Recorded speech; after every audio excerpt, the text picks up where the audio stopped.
नमस्कार दोस्तों, मैं Sonu Lathar real estate consultant आपका स्वागत करता हूं।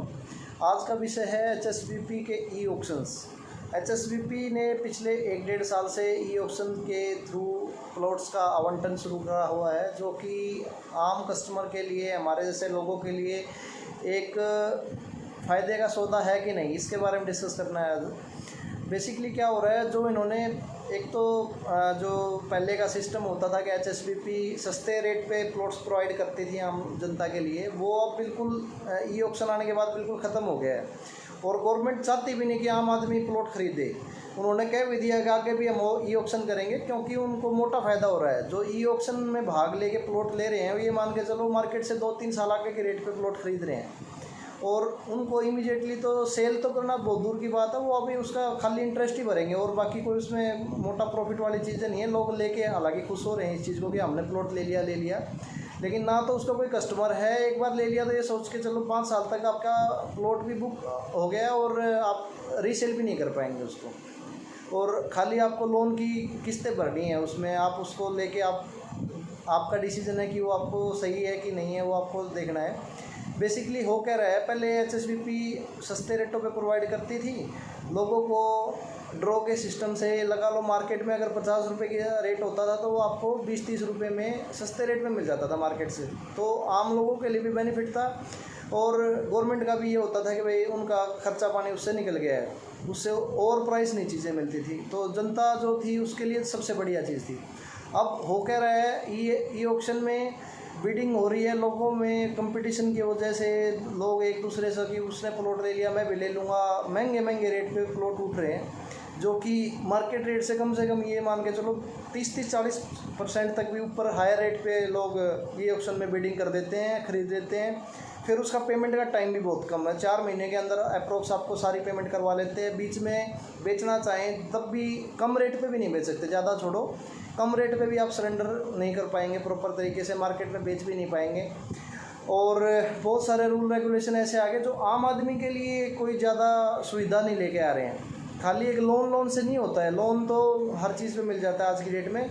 आपको गाड़ी वाले भी लोन देते हैं, बाइक वाले भी देते हैं, हर घर के लिए भी लोन, हर जगह पे लोन मिल जाता है। लोन के चक्कर में लोग क्या कर रहे हैं, गलती से जो चीज़ 50 लाख की है उसको 1.5 करोड़ रुपए तक, 1.25 करोड़ रुपए तक कितनी महंगी बोलियाँ लगा के खरीद रहे हैं। ये प्लॉट वही है जी जो 2008 से 10 से 9 से उस टाइम के 10-12 साल 15 साल से प्लॉट पड़े हुए हैं मार्केट में, अनसोल्ड थे, कस्टमर ही नहीं था जी, इनकी कोई वैल्यू नहीं लगाता था। आज वो लोग उनकी भागम भाग एक दूसरे को मन मर्जी के रेटों पे ऐसे ही कुछ भी रेट लगा के अनाप शनाप रेटों पे बेच रही है। एचएसवीपी को मोटा प्रॉफिट है, आम कस्टमर लोगों को, ग्राहकों को, उनको बड़ा भारी इसमें फ्यूचर में जो है इसका बेनिफिट नहीं मिलने वाला है, जो कि एक लॉस ही है एक टाइप से।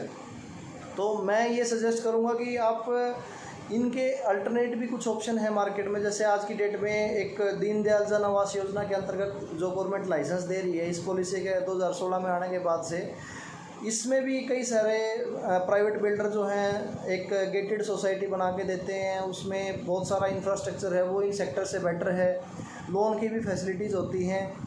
और उसमें एक और बढ़िया चीज़ है कि छोटे साइज़ के प्लॉट होते हैं, 180 गज से नीचे के साइज़ की प्लॉटिंग होती है, और बाकी सारी सुविधाएं जो इन सेक्टर में होती है वो उनमें भी होती हैं। इनसे बेटर होता है इंफ्रास्ट्रक्चर, इन हुड्डा के एचएसवीपी वाले जो पुराने सेक्टर हैं उनसे बेटर इंफ्रास्ट्रक्चर होता है, और सुविधाएं अच्छी होने के साथ साथ उसमें ये लोन के भी ऑप्शन आते हैं, रेट भी उनके इनसे कम है।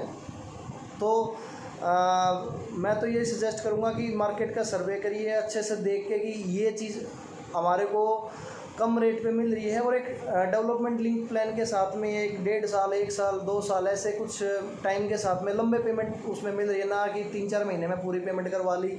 70-80-90% तक लोगों को लोन के बहाने खाली एक अट्रैक्शन है और उसमें फिर फंस जाते हैं। जिसने ले लिया वो रो रहा है, बेच नहीं पा रहा है, इमरजेंसी है, कुछ भी है, लोन के भी नीचे दब गया, प्लॉट भी नहीं बिक रहा है। तो उस टाइप की चीज़ें हैं मार्केट में। तो आप थोड़ा सा स्मार्टली और थोड़ा सा एक्टिव हो जाइए। घर बैठे खाली एसी के नीचे बैठ के आप खाली बोली लगाओगे तो फंसोगे। देखो थोड़ा सा अगर आप सर्वे कर लोगे, लोगों से मार्केट में स्टडी करिए, अप्रूव्ड जो लाइसेंस की चीज़ें हैं उनमें जाइए, अनअप्रूव्ड सौदों से बचिए, अनअप्रूव्ड कच्ची कॉलोनियों से बचिए।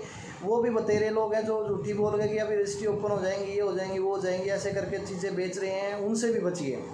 लाइसेंस वाले जो सेक्टर के जो अप्रूव्ड दीनदयाल वाली पॉलिसी है उस पर फोकस कर सकते हैं, या सेक्टर के भी जो ठीक रेट पे, मार्केट रेट पे आपको मिले, बीएसपी पे भी ले सकते हो। बीएसपी से ऊपर की चीज़ें लेने लायक नहीं है। बीएसपी से ऊपर आप बहुत ज़्यादा ऊपर ले जाओगे। बीएसपी इन्होंने जो है वो बेस प्राइस ही इन्होंने इतना रखा हुआ है कि वो मार्केट से ऊपर के रेट है, तो उसके ऊपर जो बिडिंग में जब कंपटीशन में लोग ऊपर लगाते हैं, वो तो जितना ऊपर लगेगा आप ये मान के चलो टोटल लॉस है जी। उससे ऊपर का लेने का कोई फ़ायदा नहीं है। ऐसा ना तो कोई मारामारी है कि भाई ये प्लॉट ख़त्म हो जाएंगे या कुछ ऐसा है कि फिर नहीं आएंगे, ये तो आगे भी ऐसे सेक्टर कटते रहेंगे। प्लॉटिंग में आज भी एक भी घर नहीं बना हुआ है, ऐसे ऐसे सेक्टरों में बोली लग रही है और वहाँ पे 70-70 हज़ार के रेट चले गए हैं। रोहतक जैसी जगह में, गुड़गांव में बात करेंगे तो और भी हायर है। तो इस टाइप की चीज़ें हैं, आप थोड़ा सा स्मार्टली इन्वेस्ट करिए और दूसरे भी ऑप्शंस को अच्छे से पहले सर्वे करिए और उसके बाद में डिसाइड करिए। थैंक यू, नमस्कार।